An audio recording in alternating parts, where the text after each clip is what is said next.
संसार सारं भुजगेन्द्रहारं सदा वसन्तं हृदयारविन्दे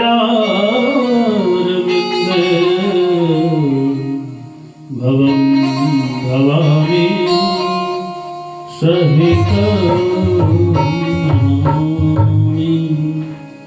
कदलीगर्भसम्भूतं कर्पूरं प्रदीपितम् आरार्ति गर्भहं कुरवे पश्य मे वरदो भव पश्य मे फलदो भव।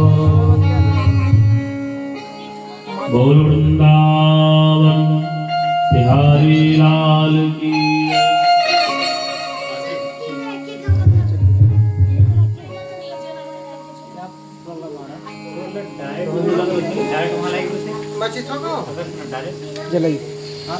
श्री कृष्णचंद्र जी महाराज की जय। ओम गुरुर्ब्रह्मा गुरुर्विष्णु गुरुर्देवो महेश्वरः गुरुर्साक्षात् परं ब्रह्म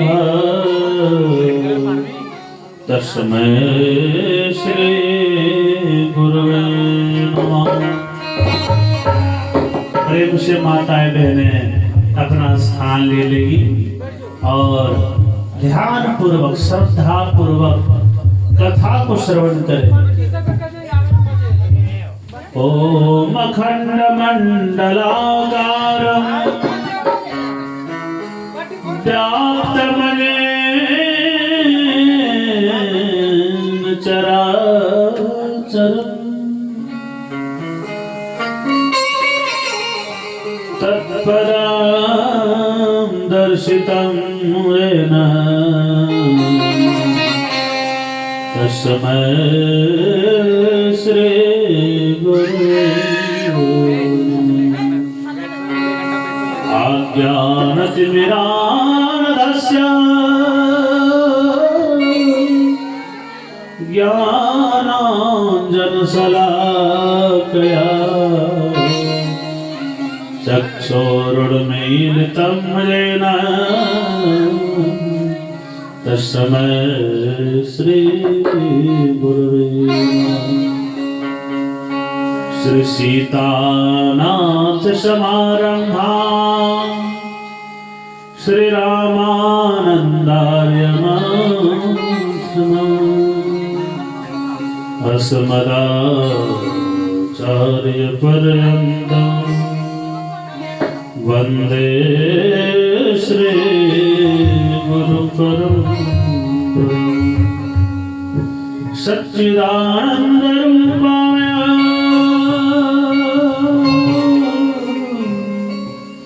विश्वोत्पत्त्यादिहेतवे तापत्रय विनाशाय श्रीकृष्णाय वयं नमः। शुक्लां ब्रह्म विचार सार परमा आद्यां जगद्व्यापिनी वीणा पुस्तक धारिणीं अभयदां जाडया अंधकारापां हस्ते स्फाटिकमालिकां विदधती पद्मासने संस्थितां वन्दे तां परमेश्वरीं भगवतीं बुद्धिप्रदां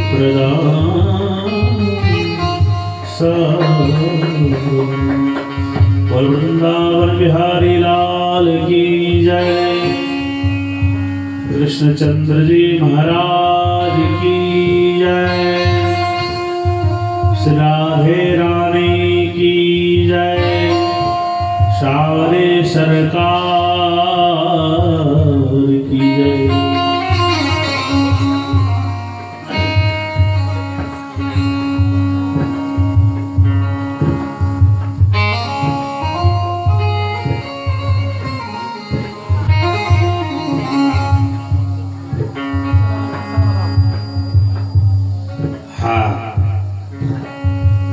परम पावन अकारण करुणा करणारे भक्त वांछा कल्पतरु तड़ित बड़ित भगवान की वांगमयी प्रतिमूर्ति श्री गरुड़ पुराण जो कि इस व्यासपीठ पर शोभित है, विराजित है एवं यहाँ पर आए हुए ध्रुव प्रहलाद के जैसे नन्हे मुन्ने बच्चे माता सती सावित्री, सती अनुसुईया के चरित्र को चरितार्थ करने वाली माताएं बहनें एवं समस्त विप्रवृंद श्रोत्री वृंद सबों को इस व्यासपीठ से कोटि कोटि साधुवाद। सज्जना, हमारे पवन जी के पिताजी राम प्रसाद राम जी जो कि इस संसार को छोड़कर परलोक की यात्रा में आगे बढ़ चुके हैं और उन्हीं के निमित्त राम प्रसाद जी के समस्त परिवार जनों के द्वारा, पुत्रों के द्वारा, समस्त भक्त स्वरूप परिवारों के द्वारा इतने बड़े आयोजन श्री गरुड़ पुराण का किया गया है। सज्जनों, वैसे तो बड़ा दुख होता है जब कोई मनुष्य इस लोक से परलोक की यात्रा पे चला जाता है।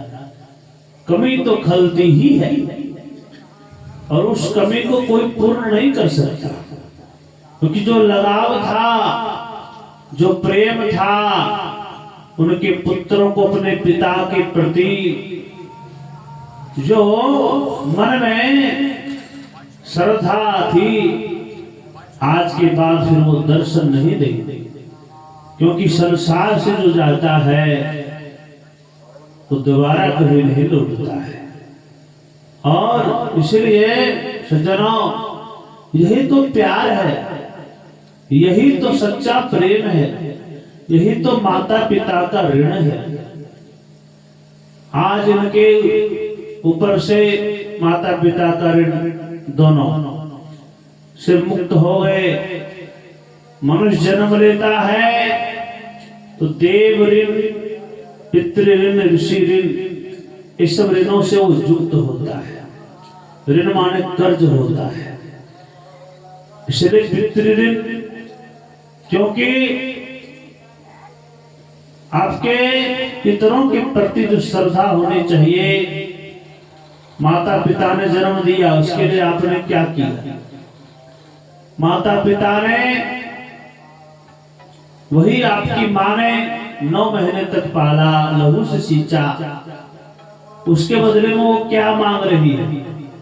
वो तो एक ही बात कहती है कि मुझे तुम भूलना मत बेटा, हम तो नहीं रहेंगे लेकिन तुम इतना आदर रखना, हमेशा अपने मन में तुम हमको मुझे रखना, ताकि मुझे ऐसा न प्रतीत हो कि तुम मुझे भूल गया।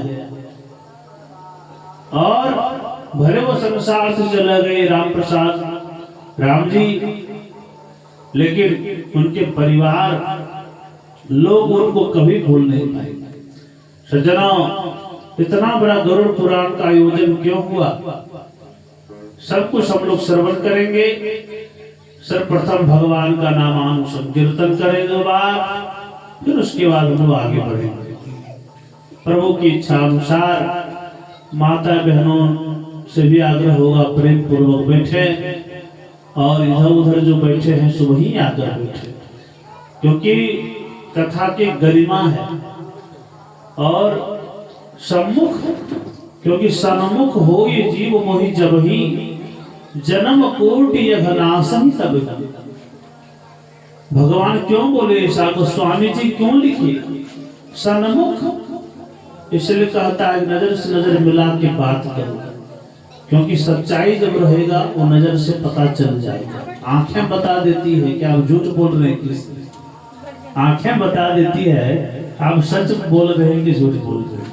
पूछने की भी आवश्यकता नहीं, लेकिन जिसको समझ है, ज्ञान है, सन्मुख बैठिएगा तो कब भगवान से नजर लड़ जाएगा, इस लोक से परलोक की यात्रा सवर जाएगा। सांवरिया है। बोल वृंदावन बिहारी लाल की जय। और सीताराम सीताराम सीताराम कहिए, सीताराम सीताराम सीताराम कहिए, जाहि विधि राखे राम ताहि विधि रहिए। सीताराम सीताराम सीताराम कहिए, जाहि विधि राखे राम ताहि विधि रहिए।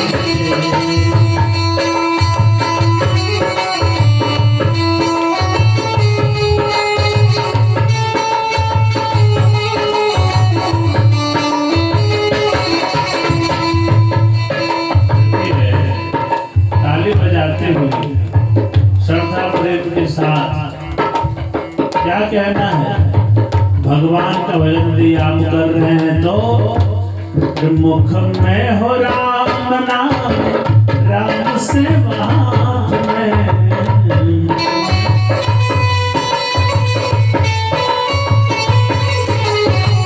मुख में हो राम नाम, राम से हाथ में।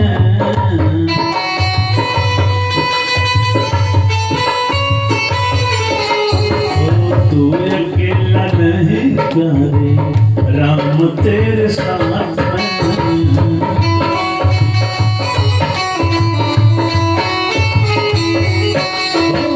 विधि के विधाता हमें लाभ सही में।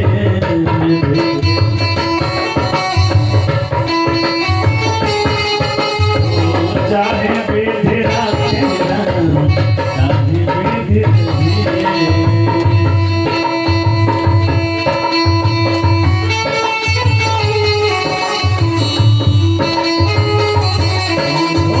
सीताराम सीताराम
भगवान के हाथों में सौंप दीजिए। क्या होगा 19 और 20 सब हो जाएगा, क्योंकि हम लोगों को 19-20 जानने से भी कोई लाभ नहीं है। हम लोग नहीं काम बना पाएंगे, बिगड़ेगा सो बिगड़ ही जाएगा। हम लोग सुधारने में नहीं है, हम लोग नहीं सुधार सकते, हम लोगों के पास वो क्षमता नहीं है। इसलिए जिंदगी की डोर सब हाथ बिना के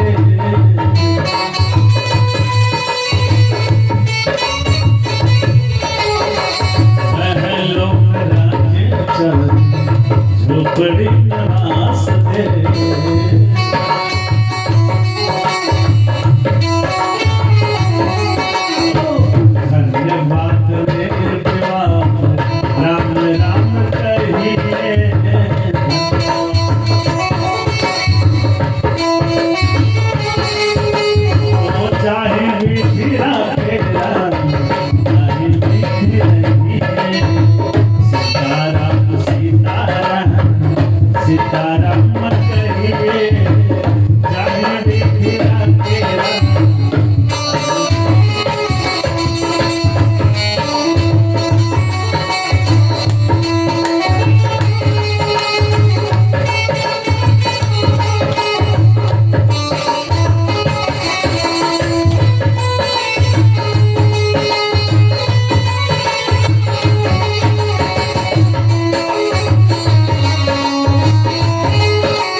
क्या भजन का अंतिम कड़ी है।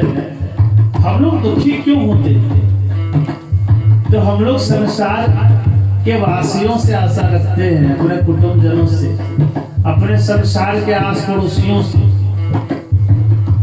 यहाँ पर कवि कह रहा है कि आशा केवल राम जी से रखिए सज्जनों, क्योंकि आशा को पूर्ण करने वाले वही हैं। अगर संसारियों से आशा रखिएगा तो हो सकता है आपको निराश भी होना पड़ेगा। वो आशा एक राम जी से दूसरी आशा छोड़ दे।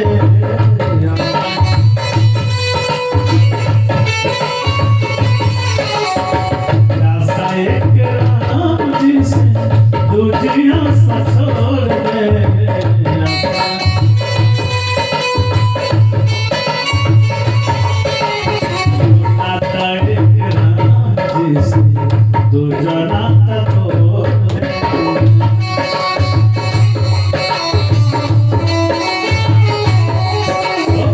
साधु संग राम रंग अंग अंग रंगीले, साधु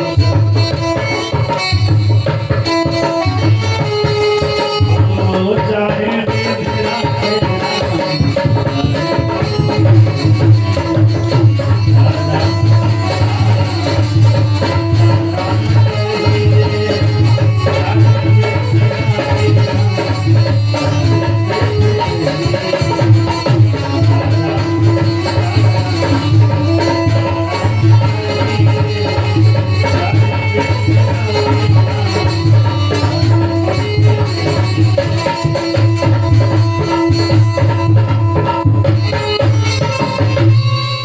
श्यावर रामचंद्र की जय, उमापति महादेव की जय।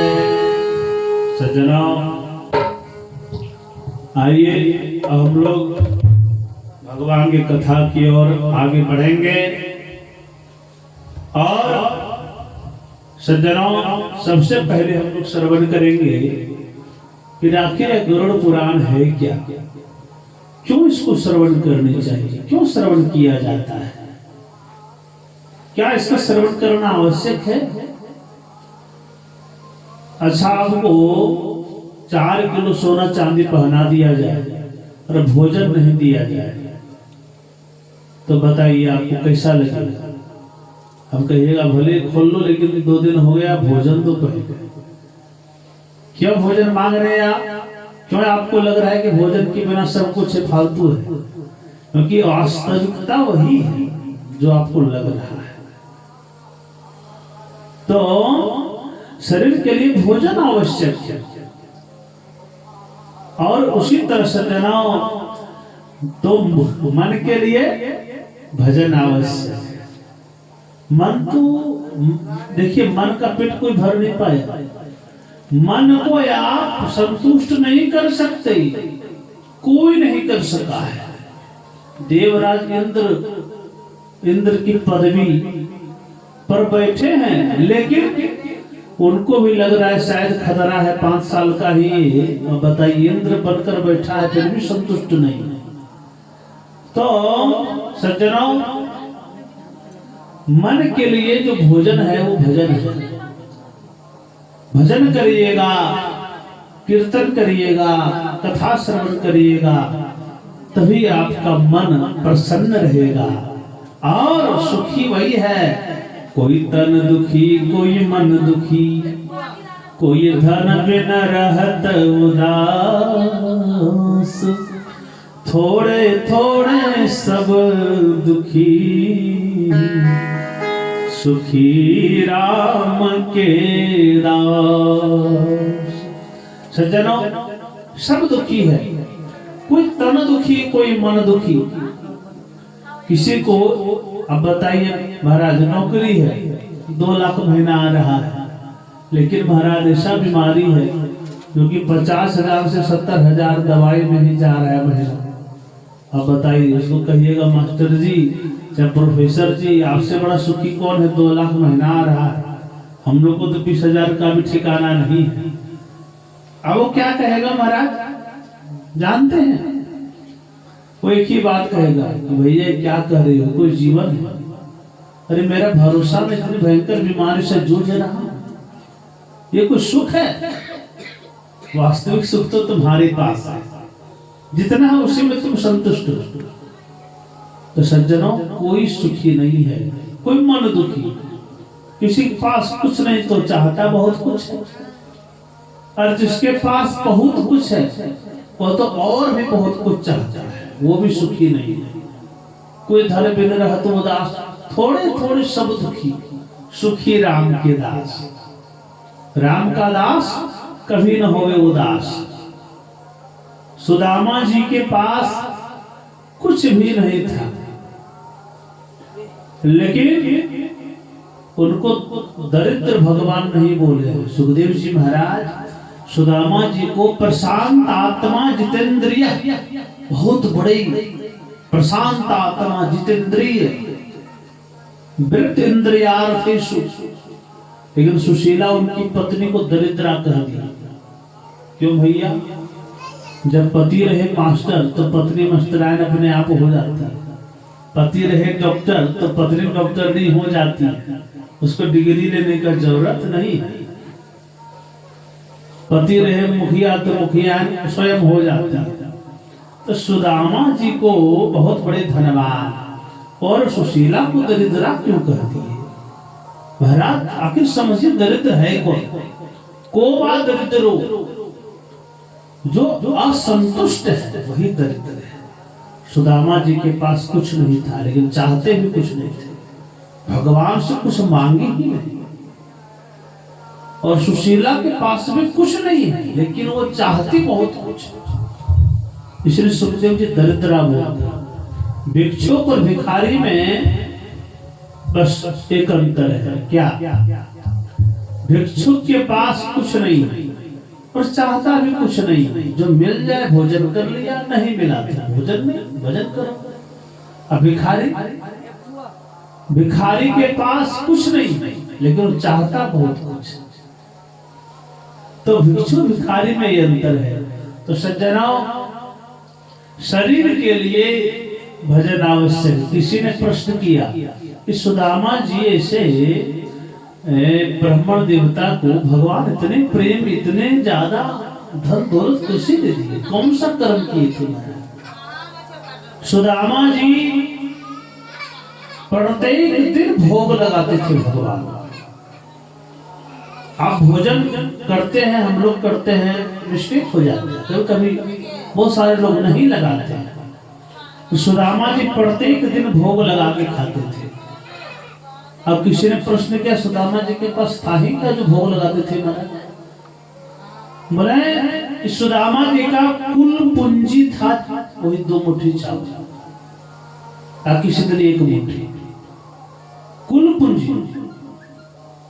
अब कोई देखा देखी करते, सुदामा जी 1 दाना भोग लगा दिए प्रश्न तो भगवान प्रसन्न हो गए। कई लोग रहते हैं करोड़पति है लेकिन वही फालतू का चावल ला करके बना करके भोग लगा दिया। जिस तरह अरे महाराज सुदामा जी का पूंजी ही 2 मुट्ठी था, आपका पूंजी 2 मुट्ठी तो नहीं, आपका करोड़ों है, तो उस हिसाब से आप यथाशक्ति तथा तो इस तरह ये दिखावा करना तो सब जाओ उनसे क्या छिपा है। ऐसा थोड़ी कि हम टूटा चावल लगा देंगे भोग, सड़ा हुआ अकेला प्रभु, तो वो नहीं जान रहे मेरे पास क्या नहीं, वो तो अंतर्जामी, उनसे कुछ छुपा तो है नहीं। पूर्व वृंदावन बिहारी लाल की जय। तो गरुड़ पुराण की कथा या भागवत कथा या सत्संग या हरि भजन ये मन का भोजन है। इसको यदि आप श्रवण करते रहिएगा तो मन आपका पवित्र रहेगा। ये साबुन है, ये सब क्या है? साबुन है।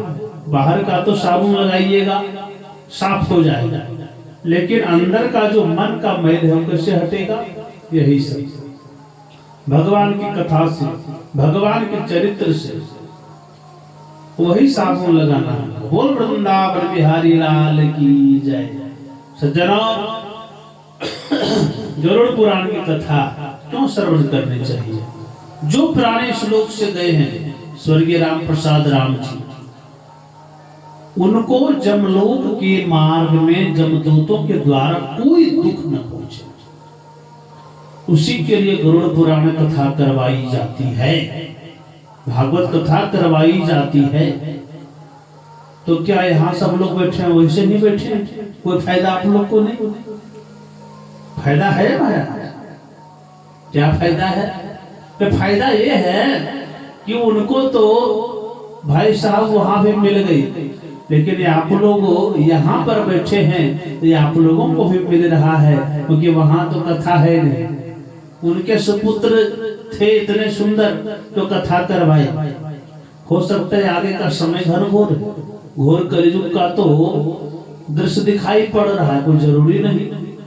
हाँ, यदि आपका संस्कार, इसीलिए कहते हैं हम लोग बार बार पुत्रों को संस्कार दीजिए। आप कथा सुनिए ठीक है, लेकिन पुत्रों को भी श्रवण करो, बेटों बेटियों को, ताकि उनको भी मन में रहेगा कि नहीं मेरे लिए जीवन में यह कथा भी जरूरी है।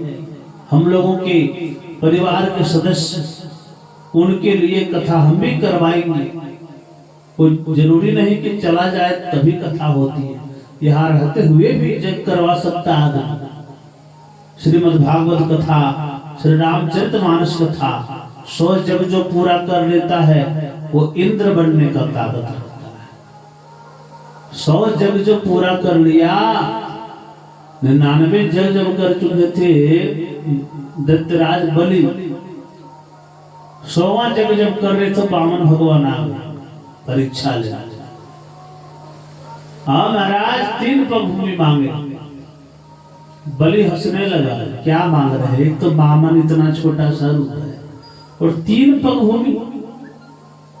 ये 3 पग भूमि आपका इतना इतना तो मेरे 2 हाथ के बराबर आ रहा।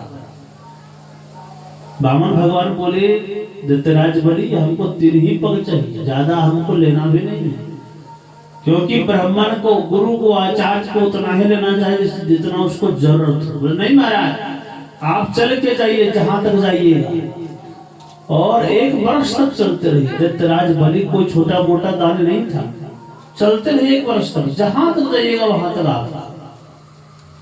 लेकिन 3 ही पग में, एक पग में पाताल लोक, दूसरे पग में स्वर्गलोक ब्रह्मलोक, तीसरा पद कहाँ धरे बलि? तब बलि बोला प्रभु दान से बड़ा दानी होता है, इसलिए तीसरा पद मेरे ऊपर। धन्य है वो दैत्यराज बलि, आज बलि का नाम लिया जाता है। तो इतना बड़ा वो दानी था महाराज, भले दैत्य कुल में था, लेकिन जैन बद्धुर बलि राजा, उसी मंत्र से रक्षा बंधन होता है। बांध ली राजा बलि ने भगवान, और भगवान द्वारपाली करते हैं आज भी, पता लो तो। राजा बलि का बोल वृंदावन बिहारी लाल की जय। तो वही राजा बलि को देवराज इंद्र बनने का, इंद्र एक पद का नाम है, उस पर बैठने वाला का नाम अलग अलग होता है। तो महाराज 100 जग जो पूर्ण करता है, तो जग कोई जरूरी नहीं, आप सक्षम हैं तो जीवन रहते हुए भी जग कर सकते हैं। भागवत कथा, राम कथा करवा सकता है कोई भी, सूक्ष्म हो, लघु हो, उत्तम हो, जग तो जग है सज्जनों।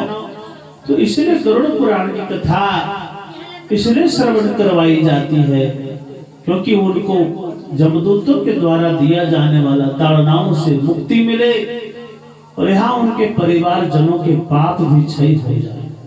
बोल वृंदावन बिहारी लाल की जय। सज्जनों, गरुड़ जी महाराज कौन है?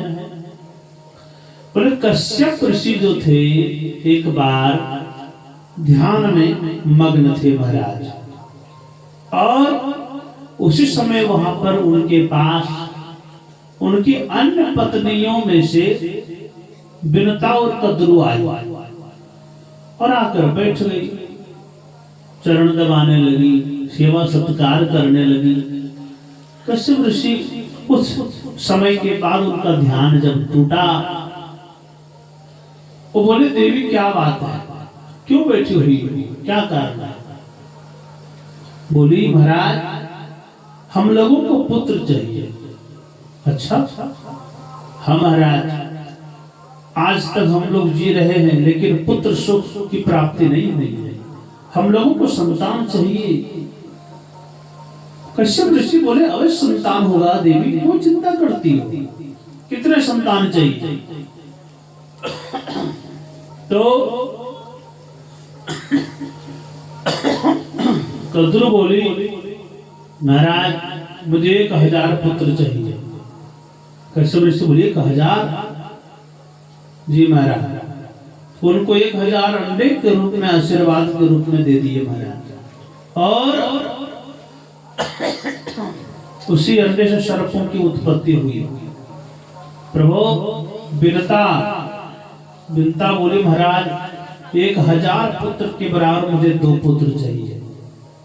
तो एक अंडे से गरुड़ जी महाराज, दूसरे अंडे से अरुण महाराज।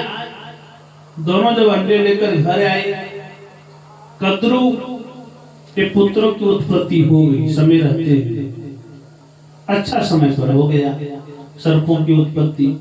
बिनता घबराने लगी, मेरा आज तक अंडा फूटा नहीं है। एक अंडे को फोड़ दिया जबरदस्ती, जब फोड़ दिया अंडा, वो स्वतः फूटने का चीज है, आप फोड़िएगा तो कच्चा रह जाएगा, वो जीव बेकार हो गया। तो आधा अंग बना था, कौन बनाओ आधा अंग वाला? अरुण बना। कौन है अरुण? सूर्य भगवान का सारथी है, जो रथ चलाते हैं महाराज। अब क्या हुआ, दूसरा अंडा नहीं फूटा था। इधर एक दिन शर्त लगाई कद्रू ने बिनता से। क्या शर्त लगाई? एक घोड़ा दिखाई पड़ रहा था। कद्रू बोली बहन ये जो घोड़ा है वो किस रंग का है? बिनता बोली सफेद है। तो बोलने की बात क्या है, घोड़ा सफेद है? बोले बहन नहीं, कल यदि घोड़ा काला हो गया तो यदि घोड़ा काला हो गया तो मैं तुम्हारे दासी बन जाऊंगी, यदि नहीं हुई तो मैं तुम्हारे दासी बन जाऊंगी। दोनों शर्त लगा लिया। रात को कद्रू जो उनके पुत्र थे सर्प लोग, सारे पुत्रों को बुलाकर बोली एक काम करो, घोड़े में लिपट जाओ, और ऐसे लिपट जाना कि पता नहीं चलना चाहिए कि तुम लोग लिपटे हो। काला नाग था, लिपट गए। कुछ पुत्रों ने बात नहीं माना तो श्राप भी दिया है वहां पर कद्रुओं ने कि जाओ, जब जन्मेजय यज्ञ करेंगे सर्प यज्ञ, तुम लोगों का विनाश होगा हवन कुंड में। मैं श्राप देती हूँ। माता पिता के वचन को नहीं मानते। सज्जनों, अगले सुबह कद्रू बिनता आई कद्रू के पास। घोड़ा देखी, ये आश्चर्य में पड़ गई। कल तो सफेद था, ये काला कैसे हो गया? शर्त हार गई मैं। बहन मुझे मंजूर है दासी बनना। दासी बनी सारा काम करवाती कद्रू, खाना पीना साफ सफाई, होशियारी से जीत गई। अब हुआ क्या? कुछ दिन के बाद दूसरे अंडे से गरुड़ जी महाराज प्रकट हुए। गरुड़ जी महाराज जब प्रकट हुए, बड़ा दिव्य थे। वो बचपन अवस्था से बड़ा दिव्य थे महाराज, और अपने माता जी को देखती थी गरुड़ जी कि मेरे पास बैठती नहीं है, कहाँ जाती है। देखिए कि नहीं, अरे मेरे सौतेली माँ के पुत्रों के पास से जाती है, सेवा करती है, नहाती है, धुआती है। महाराज एक दिन प्रश्न किया, क्या बात है माँ? सारा वृत्तांत सुना दिया बिनता ने अपने गरुड़ जी महाराज को। गरुड़ जी महाराज कद्रू माता के पास गए और बोले, माँ कोई उपाय है? मेरी माँ दासी से मुक्त हो जाए, कोई उपाय है तो बताने का कष्ट करे। कद्रू कहती है, बेटा एक उपाय है। बोले क्या है माँ? बोले स्वर्ग का अमृत के कलश को यदि तुम लेकर के आते हो तो तुम्हारी माँ दासी से मुक्त हो जाएगी, इसमें कोई संदेह की बात नहीं। गरुड़ जी महाराज प्रसन्न हो गए। देखिए उपाय जब मिल जाता है ना, जब आप समस्या में रहते हैं और उपाय अगर मिल जाता है तो लगता है ना इसे कि अंधकार में और सूर्य उदय ले जाओ। तो ऐसे गरुड़ जी महाराज प्रसन्न हो गए और पिताजी के पास गए, कश्यप ऋषि के पास आशीर्वाद लेने। कोई काम करिए, अगर माता पिता आशीर्वाद दे दिए तो यदि वो काम आपके पक्ष में है, यदि वो काम आपके भलाई के लिए है तो वो काम अवश्य होगा। कोई भी काम करने जा रहे हैं। राम जी 14 वर्ष बिता दिए केवल एक ही बात के लिए। वरदान कौन दिया था? राजा दशरथ जी के। कही राम जी गलती क्या था उसका? अब मान लिया कि कही नहीं कि राम का 14 वर्ष वनवास, भरत का राज तिलक। लेकिन चाहते तो राम जी कह सकते थे मेरा कसूर क्या, क्यों वनवास जाए? वरदान दिया पिताजी ने मांगने वाले तुम समझो अपना, मुझे क्या मतलब। कलयुग में तो वैसा ही करेगा। कलयुग में खिलाने पिलाने तैयार नहीं है बहुत सारे लोग। अलग ही बर्तन, अपना परिवार मेंटेन में दिक्कत नहीं होना चाहिए। माता पिता भले भूखे सो जाए। और सोचिए जरा, जो माता पिता को किनारे कर देते हैं, क्योंकि आप लोग की जैसे तो सब नहीं होते। बहुत सारे लोग हम लोग जिन्होंने जीवन में बहुत सारे लोग से मिलते हैं, आश्चर्य लगता है। कभी कभी गुस्सा भी आता है, कभी कभी सिखाते भी हैं बहुत सारे लोगों में। महाराज राम जी चाहते तो कह सकते थे माता जी पिताजी मेरा कसूर क्या है। जो अलग कर देता है माँ बाप को, उसको रामायण पढ़ना चाहिए। रामायण अगर पढ़ा रहता तो शायद वो नहीं कहता। इसलिए कहता है शास्त्रों को पढ़ना चाहिए। इसलिए कहा जाता है इसको सिर्फ रखने से नहीं होता है, पढ़ना चाहिए। एक ही पेज पढ़िए, लेकिन पढ़िए। हम भी चाहते हैं कि मेरा श्रोता जानकार हो। मेरी भी इच्छा रहती है कि यहाँ जो बैठे हैं उसको जानकारी हो रामायण के बारे में, भागवत के बारे में। विद्यावताम भागवती परीक्षा। जानकार वाले जब बैठे रहते हैं तो हृदय प्रसन्न हो जाता है। क्यों? क्योंकि समझाने की जरूरत ज्यादा नहीं पड़ती, वो समझ जाते हैं और समझ के वो रस में डूब जाते हैं। क्योंकि इससे बड़ा गहराई का चीज है। तो यही बात है सज्जनों, तो राम जी से सीखना चाहिए। धर्म को यदि जानना हो तो राम को जानिए, राम को यदि आप जान लिए धर्म जान जाइए। राम को अगर आप जान लिए तो धर्म क्या है, मनुष्य जीवन का, माता पिता का, पुत्र का, पुत्री का, किसका धर्म क्या होना चाहिए, सब कुछ रामायण में लिखा हुआ है। अब जो पढ़ेगा नहीं, और दवाई यहाँ मेडिकल खुला है, दर्द से बेचैन है, अब दुकान जो नहीं जाएगा, दवाई जो नहीं देगा, उसको क्या करते, अपना भोग। तो रामायण सज्जनों ऐसे नहीं कहा जाता है, इसे पढ़ने की चीज है। शास्त्र सुचिंतित पुनि पुनि देखिए, अद्भुत भगवान का नाम ले, पुनः कथा में हम लोग आगे बढ़ेंगे। बोल वृंदावन बिहारी लाल की जय। श्रीमन नारायण नारायण।